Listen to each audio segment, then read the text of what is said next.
Welcome to classroom. আজকে আমরা 23শে জুলাই 23শে জুলাই যে আমরা কারেন্ট অ্যাফেয়ার্স যেটা আছে সেটা আজকে আমরা করব। তাহলে একটা একটা করে দেখব, সাথে সাথে আমরা আজকে স্ট্র্যাটেজিকেও নিয়ে এসেছি কারেন্ট অ্যাফেয়ার্সের সাথে সাথে। তাহলে কারেন্ট অ্যাফেয়ার্স যেটা প্রশ্ন তার সাথে যেটা স্ট্র্যাটেজিকে সেটাও আজকে আমরা নিয়ে এসেছি। তাহলে আমরা একটা একটা করে দেখব কি আজকে কারেন্ট অ্যাফেয়ার্স আপনাদের কাছে আমরা নিয়ে আসছি সেটা আজকে দেখব। তাহলে দেখুন, প্রথম প্রশ্নতে আমরা চলে আসি। প্রথম প্রশ্নতে দিয়েছে, who will inaugurate the 46 session of the world heritage committee on Sunday. ঠিক আছে, আমাদের একটা ওয়ার্ল্ড হেরিটেজ কমিটি যে প্রথমবার আমাদের ভারতের মধ্যে এই কমিটি হবে, ঠিক আছে, কমিটি হবে, সেই কমিটির উদ্বোধন কে করবে? ঠিক আছে, সে 7টা PM এ কোথায় হবে? নিউ দিল্লিতে। সবচেয়ে প্রথম কোশ্চেন, কোথায় হবে? নিউ দিল্লিতে। কোন জায়গা? ভারত মণ্ডপে। কত কত তারিখে হবে? 31 জুলাইতে হবে। কিসের মিটিং হবে? World heritage committee. ঠিক আছে, ওয়ার্ল্ড হেরিটেজ কমিটি মানে ইউনেস্কোর মিটিং হবে। ঠিক আছে, ইউনেস্কোর মিটিং হবে। তাহলে এই মিটিং এর কি উদ্দেশ্য সব আমরা দেখবো। কে উদ্বোধন করবে? তাহলে আমাদের যে প্রধানমন্ত্রী, তাহলে কে প্রধানমন্ত্রী হচ্ছে? আমাদের প্রধানমন্ত্রী নরেন্দ্র মোদী। উনি উদ্বোধন করবেন। আচ্ছা, আপনারা জানেন প্রধানমন্ত্রী যিনি আছেন, প্রধানমন্ত্রী তার কততম উনি প্রধানমন্ত্রী? তাহলে আমি বলতে পারি 14তম, 14 প্রাইম মিনিস্টার অফ ইন্ডিয়া যিনি হচ্ছেন, উনি হচ্ছেন নরেন্দ্র মোদী। ইনি 2014 থেকে ইনি প্রধানমন্ত্রী আছেন। ঠিক আছে, এখন আমরা জানি এখন মোদি 2.0 সরকার চলছে। তাহলে আমরা দেখবো তাহলে ইউনেস্কো কি আছে, তারপর কি ওয়ার্ল্ড হেরিটেজ কমিটির কি লক্ষ্য, কি সব একটা একটা করে দেখবো। তাহলে দেখুন, তো দেখুন, India is hosting the world heritage committee first time. India যে এই কমিটি যেটা হচ্ছে, মিটিং যেটা হচ্ছে, এই মিটিং সবচেয়ে প্রথমবার আয়োজন করছে। ঠিক আছে, যা চলবে কত তারিখে? 31 জুলাই পর্যন্ত এটা চলবে। ঠিক আছে, the world heritage committee meets once a year. বছরে একবার এই কমিটি মিটিং একবার দেখা করে। ঠিক আছে, এটার কি লক্ষ্য নিয়ে এই মিটিংটা হচ্ছে? লক্ষ্য হচ্ছে সে নতুন নতুন যে সাইট গুলো ওয়ার্ল্ড হেরিটেজ সাইট যে যুক্ত হবে সেটা নিয়ে এই মিটিং এর উদ্দেশ্য। তাহলে উদ্দেশ্যটা বুঝে গেল কিসের? তাহলে site to be inscribe on the world heritage list. ঠিক আছে, তাহলে সাইট গুলো বিষয় সিদ্ধান্ত নেওয়ার জন্য এই মিটিং দায়ী। তাহলে এরপরে আমরা দেখে নেবো ওয়ার্ল্ড হেরিটেজ বা ইউনেস্কো কি আছে।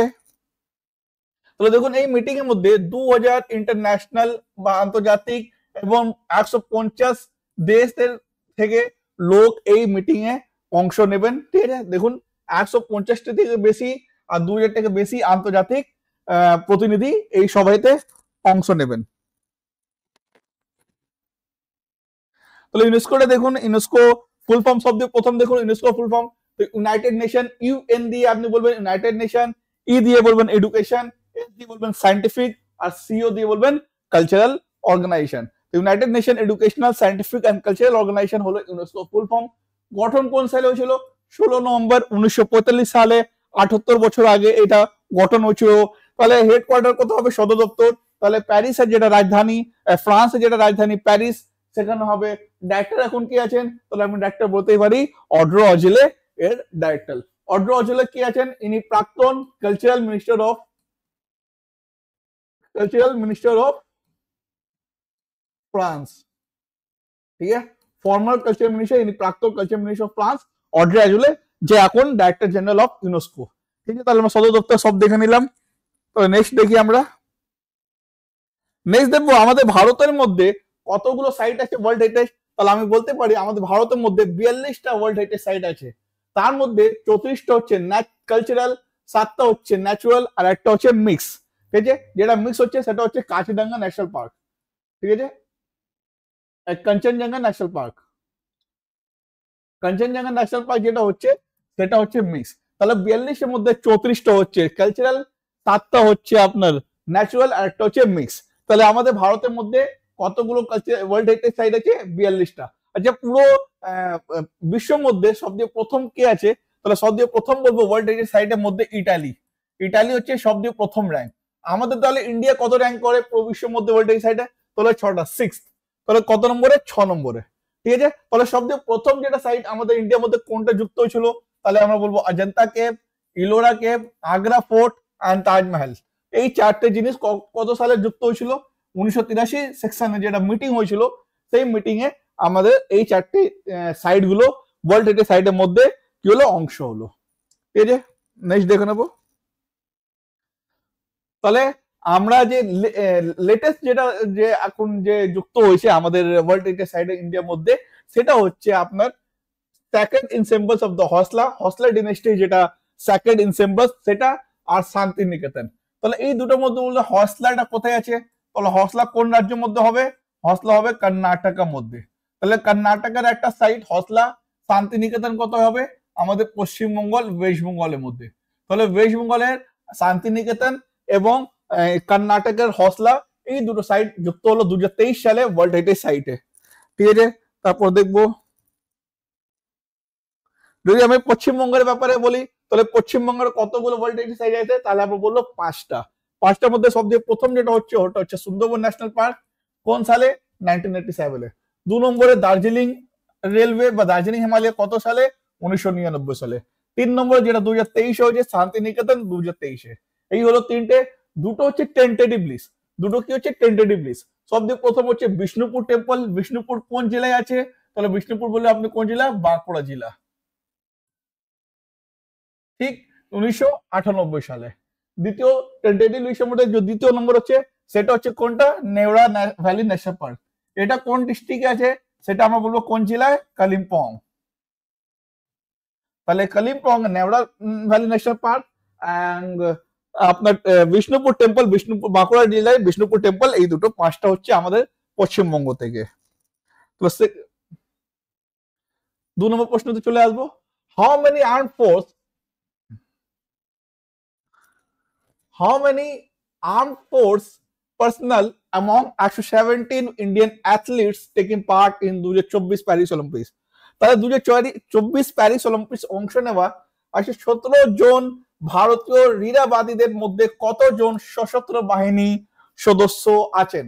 তাহলে যে প্যারিস অলিম্পিক্সের মধ্যে 117 জন ইন্ডিয়ান অ্যাথলিটস আছে, তার মধ্যে কতজন যে আপনাদের কত সশস্ত্র বাহিনীরা আছেন, তাহলে অ্যান্সার কি যাবে, অ্যান্সার হয়ে যাবে 24 জন। তাহলে 117 জন অ্যাথলিটস এর মধ্যে 117 জন অ্যাথলিটস এর মধ্যে আপনার 24 জন হচ্ছে কি হচ্ছে আর্ম ফোর্স থেকে, ঠিক আছে, সশস্ত্র বাহিনী থেকে। এই 24 জনের মধ্যে 22 জন হচ্ছে পুরুষ মেল আর 2 জন হচ্ছে ফিমেল। এই যে 2 জন ফিমেল যে দেখা যাচ্ছে, এটা হচ্ছে প্রথমবার এর মেডেন অলিম্পিক্স। ঠিক, তাহলে আমরা দেখে নেবো একটু অলিম্পিক্স এর ব্যাপারে। তাহলে দেখুন 24 আর্ম ফোর্স এর মধ্যে 117 জনের মধ্যে 24 আর্ম ফোর্স, আর তার মধ্যে আপনারা দেখবেন, তার মধ্যে দেখবেন 22 জন ছেলে পুরুষ আর 2 জন আপনারা দেখবেন 2 আর ওমেন। ঠিক আছে, আর আমাদের দেখুন এটা হচ্ছে নীরজ চোপড়া, এই হচ্ছে নীরজ চোপড়া যে আমাদের সুবেদার, যাকে আর্মির মধ্যে ইনি সুবেদার পোস্টে আছেন, আর এই দুজন মহিলা যে আপনারা এই প্যারিস অলিম্পিক্সের মধ্যে আপনারা দেখতে পাবেন। ঠিক আছে, তাহলে আমরা দেখুন বিগিনিং, আচ্ছা কোথায় হচ্ছে এই খেলাটা, প্যারিসের মধ্যে। তাহলে এই সামার অলিম্পিক যেটা হচ্ছে এটা হচ্ছে প্যারিসের মধ্যে, শুরু হবে 26 জুলাই দিয়ে শুরু হবে। একটু প্যারিস অলিম্পিক্সের মধ্যে আমরা প্যারিস অলিম্পিক্স একটু দেখে নেবো। এই প্যারিস অলিম্পিক্স যেটা হচ্ছে, এই প্যারিস অলিম্পিক্স যেটা হচ্ছে মোটো গেমস ওয়াইড ওপেন। কতজন নেশন গুলো এর মধ্যে থাকবে, 206 নেশন। কতজন অ্যাথলিট যেটা ক্রীড়াবাদী কতজন থাকবে, 10,714। কতগুলো খেলার মধ্যে কতগুলো ইভেন্ট থাকবে, তাহলে 32 খেলার মধ্যে 329টা ইভেন্ট থাকবে। শুরু কত হচ্ছে, কোন দিনে শুরু হচ্ছে, 26 জুলাই 2026-এ। সমাপ্তি কোন দিন হচ্ছে, 11 আগস্ট 2024-এ। কেউ উদ্বোধন করবে, তাহলে ফ্রান্সের পিএম, ফ্রান্সের প্রেসিডেন্ট ইমানুয়েল ম্যাক্রন উনি উদ্বোধন করবেন। ম্যাসকটটা কি হলো, পাইজাস এখানের ম্যাসকট হলো। নেক্সট দেখে নেবো, নীরজ চোপড়ার ব্যাপারে একটু দেখে নিন। নীরজ চোপড়া ইনি হচ্ছেন, ইনি সবচেয়ে প্রথম এশিয়া অ্যাথলিটস যে অলিম্পিক গোল্ড মেডেল জিতেছিলেন কোন খেলা, জ্যাভেলিন থ্রোতে।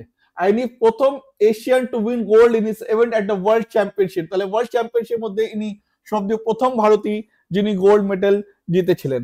কোন স্টেট থেকে নীরজ চোপড়া বিলং করেন, এটা হচ্ছে ইনি হচ্ছেন নীরজ চোপড়া। কোন স্টেট থেকে বিলং করেন, তাহলে হয়ে যাবে আপনার হরিয়ানা। ঠিক, তাহলে নীরজ চোপড়ার যে সব দিয়ে বেসিক কি রেকর্ড আছে, সবথেকে বেশি রেকর্ড হচ্ছে ইনি 89.94 মিটার অ্যাচিভ করেছিলেন 2022 সালে ডায়মন্ড লিগ যেখানে হয়েছিল, সেখানে আপনাদের সুইডেনে উনি একটা রেকর্ড করেছিলেন।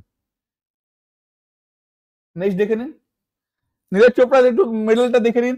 ইনি 2020-তে টোকিও অলিম্পিক গেমে গোল্ড মেডেল জিতেছিলেন, 2023-এ বুডাপেস্টে গোল্ড মেডেল জিতেছিলেন, 2022-এ ওয়ার্ল্ড চ্যাম্পিয়নশিপের মধ্যে সিলভার মেডেল নিয়েছিলেন, ডায়মন্ড লিগ 2022-এর মধ্যে গোল্ড মেডেল নিয়েছিলেন, ডায়মন্ড লিগ 2023-এর মধ্যে সিলভার মেডেল নিয়েছিলেন, এশিয়ান গেম 2018-এর মধ্যে জাকার্তা যেখানে হয়েছিল যেটা গোল্ড মেডেল নিয়েছিলেন, 2022 হাংজোর মধ্যে গোল্ড মেডেল নিয়েছিলেন, কমনওয়েলথ গেমে 2018-এর মধ্যে গোল্ড মেডেল নিয়েছিলেন, এশিয়ান চ্যাম্পিয়নশিপ 2017 ভুবনেশ্বরে হয়েছিল, ওখানে গোল্ড মেডেল নিয়েছিলেন, সাউথ এশিয়ান গেমস 2016 গুয়াহাটিতে হয়েছিলেন, ওখানে গোল্ড মেডেল নিয়েছিলেন, ওয়ার্ল্ড জুনিয়রশিপ 2016-এর মধ্যে গোল্ড মেডেল নিয়েছিলেন, এশিয়ান জুনিয়রশিপ চ্যাম্পিয়নশিপে 2016 হোচি মিন সিটিতে সিলভার মেডেল নিয়েছিলেন। তাহলে এতগুলো মেডেল এনেই জিতেছেন কে? ইনি নীরজ চোপড়া।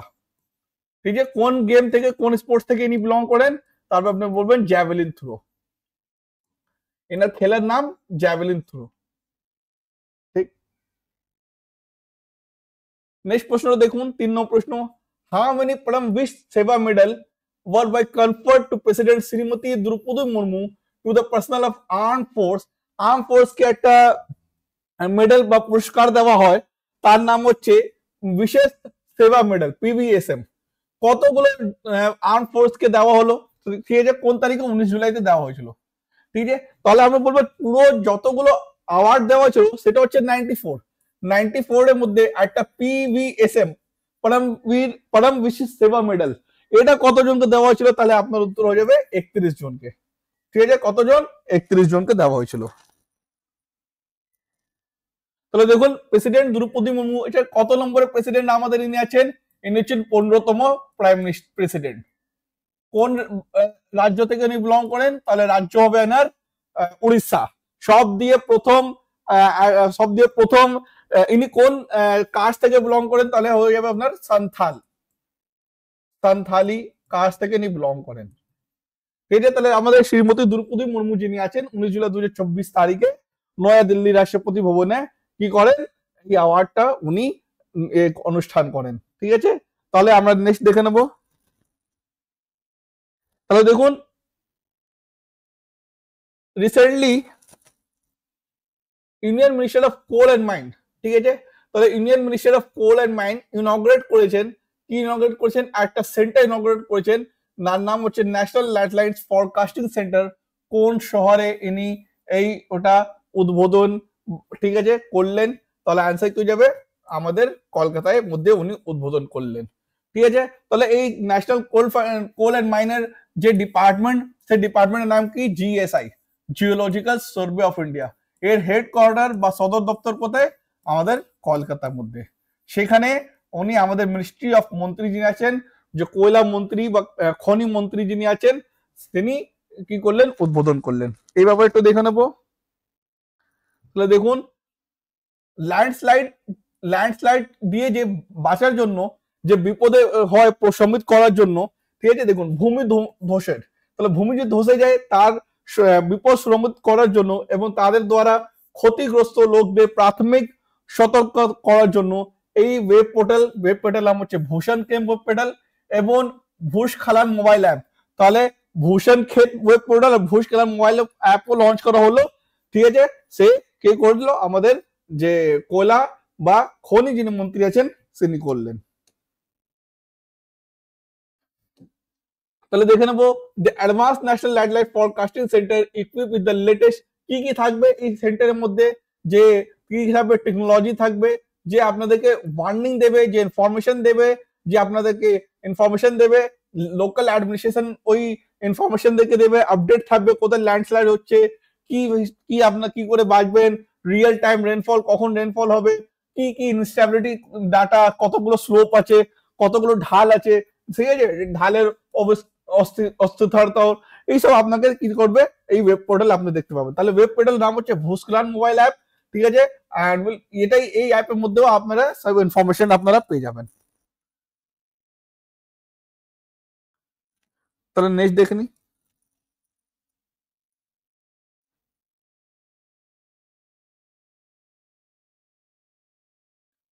তাহলে দেখুন আমি এখন বলছিলাম জিওলজিক্যাল সার্ভে অফ ইন্ডিয়া, এই ব্যাপারে একটু দেখে নিন। জিওলজিক্যাল সার্ভে অফ ইন্ডিয়া কত সালে সেট আপ করা হয়েছিল? 1851 সালে। কিসের জন্য? কোথায় কোল বিয়ারিং এরিয়া, ঠিক আছে, যখন রেলওয়ে জন্য কোয়লা বহনকারী এলাকা খোঁজার জন্য এই প্রতিষ্ঠিত হয়েছিল কি জিওলজিক্যাল সার্ভে অফ ইন্ডিয়া। ঠিক আছে, জিওলজিক্যাল সার্ভে অফ ইন্ডিয়ার এখন মেন কি কাজ আছে? তাহলে create and update the national mineral resource, কোথায় এগুলো আমাদের কি আছে, জাতীয় খনিজ কোথায় এগুলো আছে সেটা বের করা বা খোঁজার জন্য। এটা কোন মন্ত্রীর মধ্যে এ করে? তাহলে দেখুন এটা কেন্দ্রীয় খনি মন্ত্রীর অধীন আছে। হেডকোয়ার্টার সদর দপ্তর কি হবে? কলকাতায় হেডকোয়ার্টার সদর দপ্তর হচ্ছে। ডাইরেক্টর জেনারেল কে আছে এখন? জনার্দন প্রসাদ, এখন জিএসআই এর ডাইরেক্টর জেনারেল। নেক্সট প্রশ্নটা দেখুন, পদ্মশ্রী কমলা পূজারী যিনি মারা গেলেন কোথায়? উড়িষ্যায় কটকে মারা গেলেন, হার্ট অ্যাটাক এসেছিল 74 বছরে। উনি কে? হুই শ্রী কমলা পূজারী। ঠিক আছে, তাহলে কমলা পূজারী কে আছে? কৃষিবিদ। তাহলে উনি কি কোন সেক্টর থেকে বিলং করেন? তাহলে এগ্রিকালচার বা অ্যাগ্রোনমিস্ট উনি ছিলেন। ঠিক ছিলেন অ্যাগ্রোনমিস্ট। ঠিক আছে, ইনি ইনি পদ্মশ্রী ছিলেন। ঠিক আছে, তাহলে পদ্মশ্রী ইনাকে অ্যাওয়ার্ড দেওয়া হয়েছিল। ঠিক আছে, কাকে? শ্রী কমলা পূজারীকে। একটু দেখে নেব। তাহলে দেখুন, government had present Kamala Pujari with the prestige Padma Shri award for her significant contribution to the field of agriculture. Agriculture, ঠিক আছে, পুরস্কার দেওয়া হয়েছিল ওনাকে। ঠিক আছে, তাহলে কোন ক্ষেত্রে ওনাকে দিয়েছিলেন? তাহলে কৃষি ক্ষেত্রে ওনাকে পুরস্কার দেওয়া হয়েছিল। উনি worldwide appreciated for his contribution organic farming and conservation of indigenous rice variety। তাহলে উনি চাষ এবং দেশীয় ধানের জাতে সংরক্ষণ করার জন্য ওনাকে এই পুরস্কার দেওয়া হয়েছিল। ঠিক আছে, উনি 100 থেকে বেশি জাতের ধান ছাড়াও তিনি বিভিন্ন ধরনের হলুদ এবং জিরো সংরক্ষণ করেছিলেন। কে? কমলা পূজারী। ঠিক আছে, তাহলে উনি দেখুন একটা অ্যাওয়ার্ড, ইকুয়েটার ইনিশিয়েটিভ অ্যাওয়ার্ড উনি জিতেছিলেন। নেক্সট প্রশ্ন চলে আসি। তাহলে দেখুন কোন ডেতে আমরা পাই এক্সক্লেমেশন ডে আমরা বলি। ঠিক আছে, পাই যেটা আমরা এই হিসাবে আমরা লিখি, তার ভ্যালু কত হয়? 22/7 বা কত লেখা হয়? আমরা 3.3.14 লেখা হয়। তাহলে দেখুন, তাহলে 22/7 যেটা লেখা হচ্ছে, এই 22/7 তাহলে হচ্ছে 22 তারিখ 7 মাস। তাহলে 22 তারিখ 7 মাসে আমরা কি করি? পাই অ্যাপ্রক্সিমেটেড ডে, আনুমানিক দিবস আমরা হিসাবে পালন করি। তাহলে একটু দেখে নেব। তাহলে একটু দেখুন, পাই অ্যাপ্রক্সিমেটেড ডে বা আনুমানিক দিবস কোন সালে? 22 জুলাই। কি হিসাবে? 22/7 যেটা ভ্যালু হয় সেই হিসাবে 22 তারিখ আর 7 মাসে আমরা এই পালন করা হয়। ঠিক আছে, তাহলে দেখুন নাম্বার অফ পিপল 14 মার্চে আমরা কি করি? পাই ডে হিসাবে আমরা পালন করি। 14 মার্চ কেন? দেখুন 3.14 হচ্ছে ভ্যালু, পাই ভ্যালু হচ্ছে। তাহলে 3 হচ্ছে আপনার মাস, 14 হচ্ছে তারিখ, তাহলে দিন। তাহলে 14 তারিখ 3 মাসে আমরা পাই কি করি? পাই ডে হিসাবে পালন করি। পাই ডে কে ফাউন্ডেড করেছিল? তাহলে বলবো ল্যারি শ 1988 সালে এই পাই ডে কি করেছিল? প্রস্তুত করেছিল। 2019 সালে United nation pi day K international day of mathematics হিসাবে, ঠিক আছে, তো 2019 সালে নভেম্বরে জাতিসংঘ পাই দিবসে গণিতের আন্তর্জাতিক দিবস হিসাবে মনোনীত করে। ঠিক আছে, তাহলে নেক্সট প্রশ্নতে চলে আসি। তাহলে এখন দেখবেন UPSC union public service commission, তার চেয়ারম্যান রিজাইন করে দিয়েছেন। তাহলে তার নাম কি? তাহলে এখন যিনি ইউপিএসসি থেকে যিনি রিজাইন করলেন তার নাম হচ্ছে মনোজ সোনি। তাহলে মনোজ সোনি যিনি আছেন ইউপিএসসি চেয়ারম্যান ছিলেন, উনি এখন রিজাইন করে দিয়েছেন। তাহলে এই ব্যাপারে একটু দেখে নেবো। তাহলে ইউপিএসসি ব্যাপারে দেখুন, ইউপিএসসি হচ্ছে ইউনিয়ন পাবলিক সার্ভিস কমিশন, একটা কনস্টিটিউশনাল বডি, সাংবিধানিক একটা বডি। ঠিক আছে, সে ডাইরেক্ট রিক্রুটমেন্ট করে all India service and central service group A and B. ঠিক আছে, তাহলে কেন্দ্রীয় সিভিল সার্ভিস গ্রুপ এ অফিসারদের সরাসরি নিয়োগ করে। ঠিক আছে, দ্য পার্সোনাল কোন ডিপার্টমেন্ট ম্যানেজ করে? তাহলে এই কোন ডিপার্টমেন্ট অধীনে আসে? তাহলে ডিপার্টমেন্ট অফ পার্সোনাল, ডিওপিটি আমরা যাকে বলি, department of personal and training. কোন আর্টিকেল থেকে? তাহলে দেখবেন অনুচ্ছেদ 315 থেকে অনুচ্ছেদ 323 পার্ট 14 মধ্যে আপনার দেখতে পাবেন ইউপিএসসি বডিটা দেখা যায়। ঠিক আছে, তত 315 থেকে 323 অনুচ্ছেদের মধ্যে।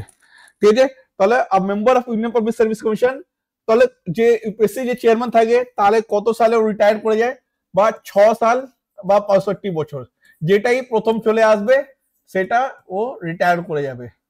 ঠিক আছে, তাহলে নেক্সট কোশ্চেনে দেখে নি, লাস্ট কোশ্চেন। কোন স্টেট এখন লঞ্চ করলো, কোন স্টেট এই চালু করলো রাজীব গান্ধী সিভিল অভয় স্তম্ভ? তো রাজীব গান্ধী সিভিল স্তম্ভ কোন স্টেট লঞ্চ করলো? তাহলে বলবো তেলেঙ্গানা লঞ্চ করলো। আচ্ছা, তেলেঙ্গানা ডে আমরা কোন দিনে আমরা পালন করি তেলেঙ্গানা ডে? তাহলে আমরা বলবো 2 জুনে আমরা পালন করি তেলেঙ্গানা ডে। দেখে নেবো এই বিষয়টি নিয়ে। তাহলে দেখুন, তেলেঙ্গানা চিফ মিনিস্টারের নাম কি? এ রেবন্ত রেড্ডি। উনি লঞ্চ করলেন, কি লঞ্চ করলেন? Financial assistance to the civil service. যে সিভিল সার্ভিস পরীক্ষা দিচ্ছে সে যদি প্রিলিমস পাস করে যায় আর মেন্সে যদি প্রিপারেশন করবে, মেন্সে যদি প্রস্তুতি করবে, তাহলে মেন্সে প্রিপারেশনের জন্য 1 লক্ষ টাকা দেওয়া হবে। ঠিক আছে, কত? 1 লক্ষ টাকা দেওয়া হবে যে প্রিলিমস পাস করবে সিভিল সার্ভিসের জন্য। ঠিক আছে, তাহলে আমরা জানি যে তেলেঙ্গানা হচ্ছে সে আগে কি ছিল, ও সে আগে ছিল এর মধ্যে আন্ধ্রপ্রদেশের মধ্যে ছিল।